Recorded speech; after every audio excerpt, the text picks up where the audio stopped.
You know that feeling, right? That gut-wrenching moment when you feel hurt, totally misunderstood, maybe even rejected. And what's our first, almost primal instinct? We chase. We try to explain. We feel this desperate need to prove our worth. But what if the most powerful thing you could do in that exact moment is absolutely nothing at all? Today, we're diving into some ancient Stoic wisdom to see how silence can become your greatest strength. So, why do we do it? Why is it that when someone gives us the cold shoulder or just walks away, every fiber of our being screams, "Fix this, say something, make them understand"? Well, that instinct runs deep. It's this incredibly powerful urge to defend ourselves, to seek approval from the very people who are denying it to us. And it's such a familiar, painful pattern, isn't it? We start pouring our hearts out in these long messages. We rehearse the perfect thing to say in our heads. We literally find ourselves begging for a conversation, begging for closure, just begging for them to see our side of things.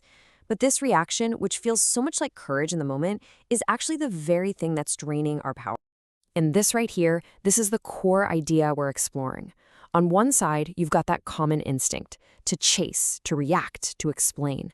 But on the other side, you have the real power, the Stoic power, to detach, to simply observe, and to be silent.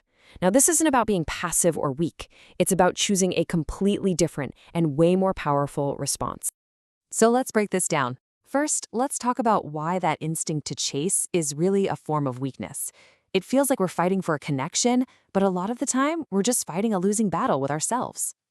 Here's the central paradox of it all. Every single text you send that gets ignored, every explanation you offer to someone who has already read up their mind, you're basically handing over a piece of your own power.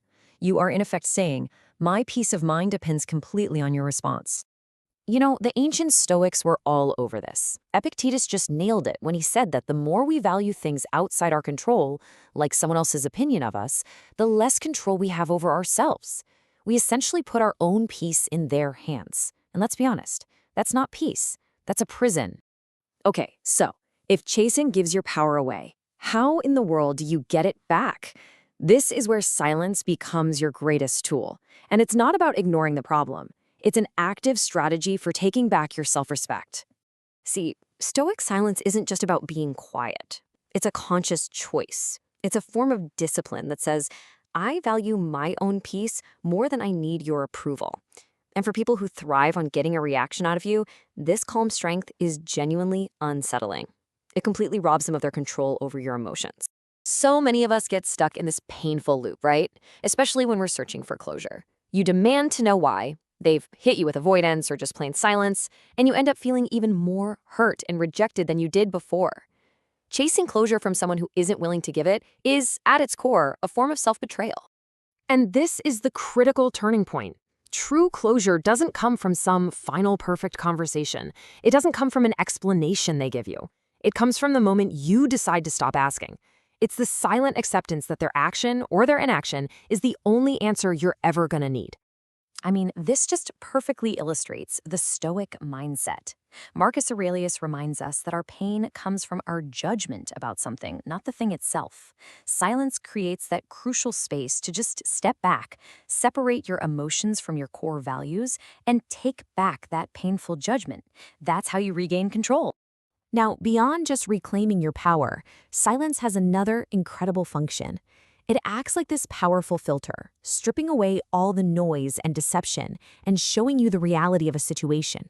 Think of it like this. When you stop talking, stop explaining, stop reacting, you essentially hold up a mirror. You remove yourself from the drama, and all of a sudden, the other person is forced to look at their own actions, their own motivations, their own reflection, without you there as a distraction. This table really breaks it down. Words can be tricky, right? They can create illusions. Apologies can be empty and explanations can be manipulative. But silence reveals the stark reality. People can argue with your words all day long, but they can't argue with your absence. It exposes their patterns of behavior, and those patterns are way more truthful than any promise they could ever make. And this quote just captures that idea perfectly. In the end, what people do is the loudest truth. When you finally go silent, you get to hear what their actions have been screaming all along, without the noise of their words getting in the way.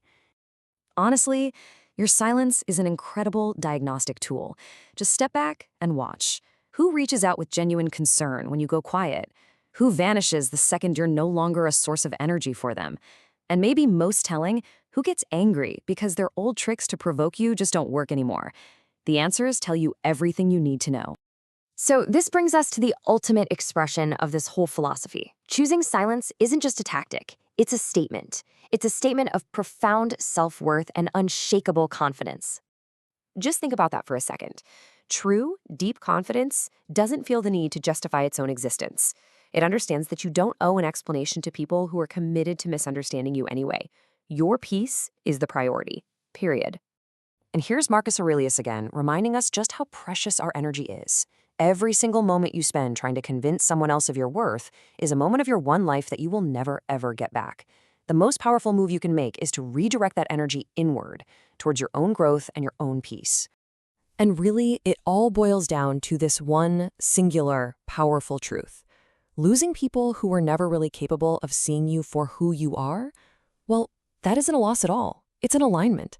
It's clearing out space for the people who will. People don't learn when you shout at them. They don't change because you wrote them a perfectly worded paragraph. If they ever learn anything, they learn from your absence. Walking away with quiet dignity, with zero drama, that's what teaches them the value of your presence, by making them finally feel the weight of its loss. And that's really the bottom line. Let your silence be your definitive statement, not out of spite, not out of ego, but out of a deep and solid respect for yourself. It says everything that needs to be said without you ever having to utter a single word. So that's the ultimate question to leave you with. When you finally choose to walk away in quiet strength, you're not just leaving a situation behind, you're leaving a lesson in your place. What will yours be?